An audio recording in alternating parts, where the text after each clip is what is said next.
का नेतृत्व नेता कैसा होना चाहिए?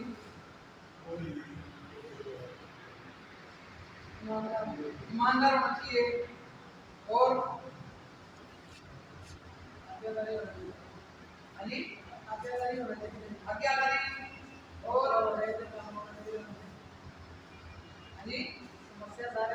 समस्या सुनने वाला हो और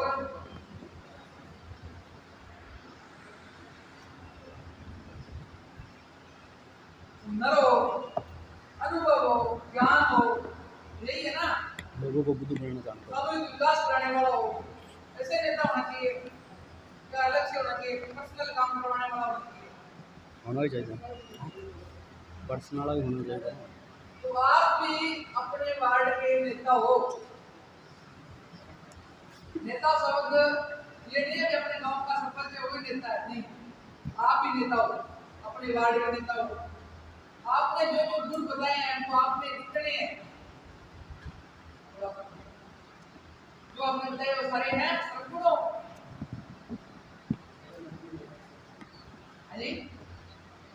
सद्गुणों जो आपने बता दिए नेता के गुण है, तो आप नेता ही हो, अपने वार्ड के नेता आप ही हो। ये गुण सब में है चाहिए, पर है नहीं, पालन नहीं करते, है तो पालन नहीं करते। नेता तीन प्रकार के होते हैं, एक पारंपरिक नेता, सभी नेता, इसका दाता भी नेता, बाप भी नेता, बेटा भी और पोता भी। दूसरा होता है कृषि भाई, जैसे आप पंच बने हो, कोई महिला की है, अपने बेटे के में फोन गया कि आपको पंच बना दिया, आप आओ साइन करने हैं, हुआ ऐसे ही हुआ ना। कुछ पंच भाई साहब जो समिति से बन गए, वो क्रिस्मा होता है। क्रिस्मे में ये होता है कि फायदेमंद भी होता है, हो सकता है कि काम करने वाला मिल जाए, हो सकता है कि पीटी मिल जाए। जैसे अपने मुस्लिम का जो सरपंच आप मौके का सरपंच ऐसी कोटा से है, तो वो ड्राइविंग करता है, वो बोलता था कि मैं ग्रेजुएट था, कौन गया ये आपको सरपंच बना दिया, मेरे दिमाग में से मैं भी सरपंच बन गया। बिल्कुल इसी तरह बंदा है, मुस्लिम से हो गया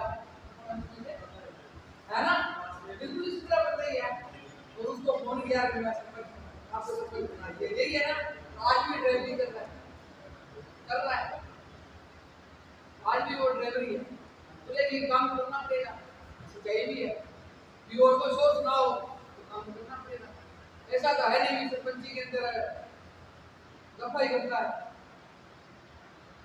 तो वो एक किस्म है। हो सकता है वो किस्म बढ़िया हो, भी आपके गांव का विकास करवाए, तो हो सकता है विकास ठप हो गए। अगला होता है कानूनी, जिसको पूरी कानूनी जानकारी होती है, वो नेता। कुछ गांव के अंदर 1-2% कानूनी जानकारी वाले ज्यादा होते हैं, हर तरह की जानकारी होती है, वो नेता होता है। कई बार एडवांस जानकारी वाला होता है, वो भी नुकसानदायक होता है, वो गांव का विकास करवाने की बजाय रोक देता है।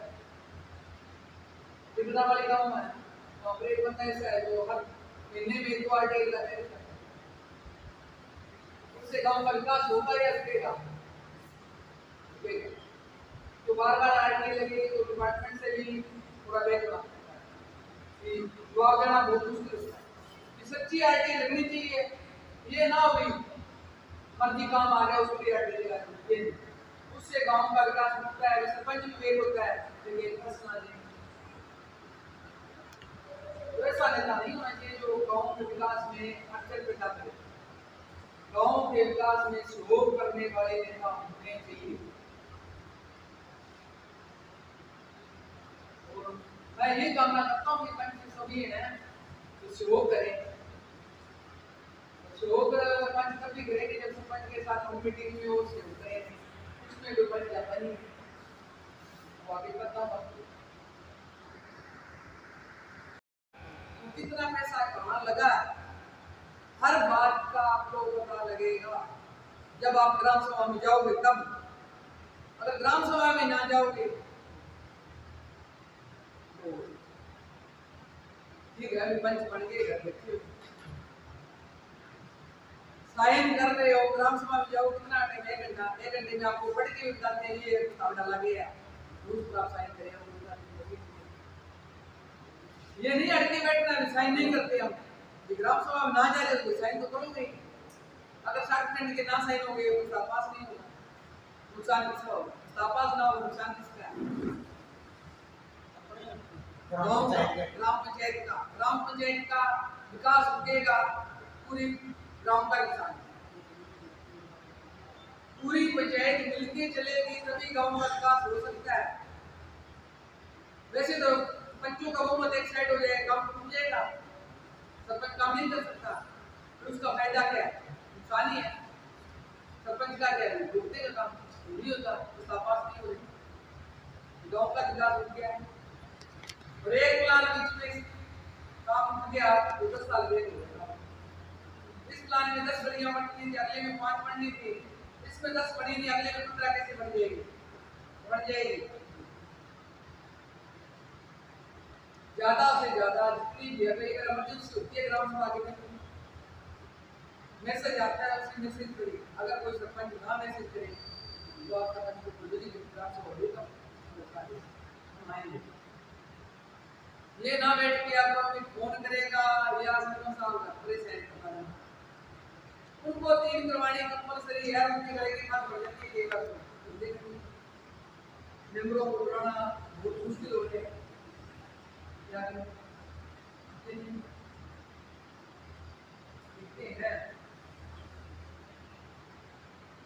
जितने भी ज्यादा जाओगे तो गांव की योजना बनानी है, ये काम ऐसे करवाना है, सरपंच के घर, मेंबर के घर, हो सकता है भी आपके साथ उनकी नाम लिखी हो, उनके साथ उनकी नाम लिखी हो, बैठक पर्सनल जगह पर ना हो, अपनी जगह पर हो, तभी काम करते।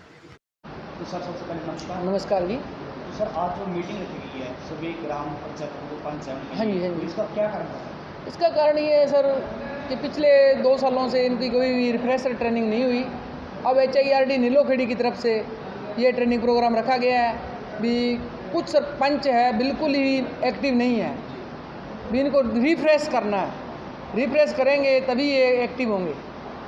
जैसे सर देखा जाता है कि आप बता भी रहे थे कि कुछ ऐसा सिस्टम होता है कि पंच नहीं जाते मीटिंग में तो सरपंच आकर उनसे साइन करवा लाते हैं। हाँ जी। सिस्टम क्या करना चाहिए, मैं करना चाहिए? मैं तो ये कहता हूँ जी ग्राम सभा में जाएं, सभी पंच जाएंगे तभी अपने गांव का विकास की योजना बना सकेंगे, अपने गांव का विकास कर सकेंगे। तो मैं तो लगभग पंचों को ये बात बताता हूँ भी जब भी गांव के अंदर ग्राम सभा हो, ग्राम सभा के अंदर जाएं, ग्राम सभा में जाएंगे तभी गांव के विकास की योजना तैयार करेंगे और कोई जो कार्य करवाने हैं वो अपने ग्राम सभा में लिखवाएंगे तभी कार्य होंगे। तो सर आप जो जितने भी ग्राम पंचायत को क्या संदेश देना चाहते हैं? मैं सभी ग्राम पंचायतों को ये संदेश देना चाहता हूँ, जो भी पंच और सरपंच है वो आपस में तालमेल रखेंगे तभी गांव का विकास हो सकता है, और तालमेल ही ना रखेंगे तो विकास कैसे होगा। मैं सभी ग्राम पंचायत के पंच सरपंच को ये प्रार्थना करता हूँ भी जब भी ग्राम सभा हो तो सभी पंच पहुँचें, और सरपंच से भी ये निवेदन करता हूँ भी पंचों को सूचना दे ताकि ग्राम सभा में पंच आ सके और जो भी योजनाएं चल रही हैं तो उनका पंचों को पता लगे। ठीक है सर, धन्यवाद।